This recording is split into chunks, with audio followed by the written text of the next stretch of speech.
حضرت سیدنا حاتم اصم رحمۃ اللہ تعالی علیہ ایک مرتبہ حضرت عاصم بن یوسف محدث رحمۃ اللہ تعالی علیہ کی ملاقات کے لیے تشریف لے گئے، تو حضرت عاصم بن یوسف رحمۃ اللہ تعالی علیہ نے فرمایا کہ اے حاتم، کیا تم اچھی طرح نماز پڑھتے ہو؟ تو آپ نے فرمایا کہ جی ہاں۔ تو حضرت عاصم رحمۃ اللہ تعالی علیہ نے پوچھا کہ آپ بتائیے کہ کس طرح نماز پڑھتے ہیں؟ حضرت حاتم رحمۃ اللہ تعالی علیہ نے فرمایا کہ جب نماز کا وقت قریب ہو جاتا ہے تو میں نہایت ہی کامل و مکمل طریقے سے وضو کرتا ہوں، پھر نماز کا وقت آ جانے پر جب مصلی پر قدم رکھتا ہوں تو اس طرح کھڑا ہوتا ہوں کہ میرے بدن کا ہر جوڑ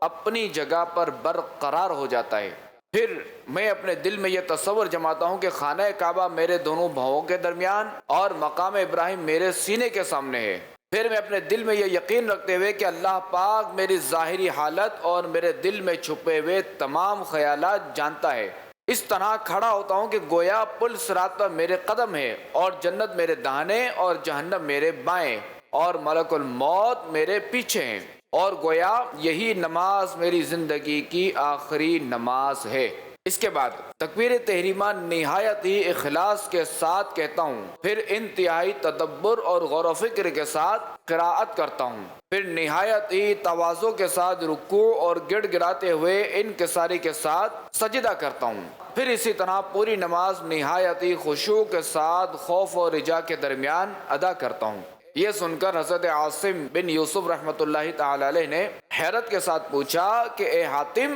کیا واقعی آپ ہمیشہ اور ہر وقت اسی طریقے سے نماز پڑھتے ہیں؟ تو آپ رحمۃ اللہ تعالی علیہ نے جواب دیا کہ جی ہاں، 30 برس سے میں ہمیشہ اور ہر وقت اسی طرح نماز ادا کرتا ہوں۔ یہ جواب سننے کے بعد حضرت عاصم بن یوسف رحمۃ اللہ تعالی علیہ پر رقت طاری ہو گئی، اور وہ یہ کہنے لگے کہ افسوس، ایسی نماز تو میں نے زندگی بھر میں کبھی بھی ادا نہیں کی۔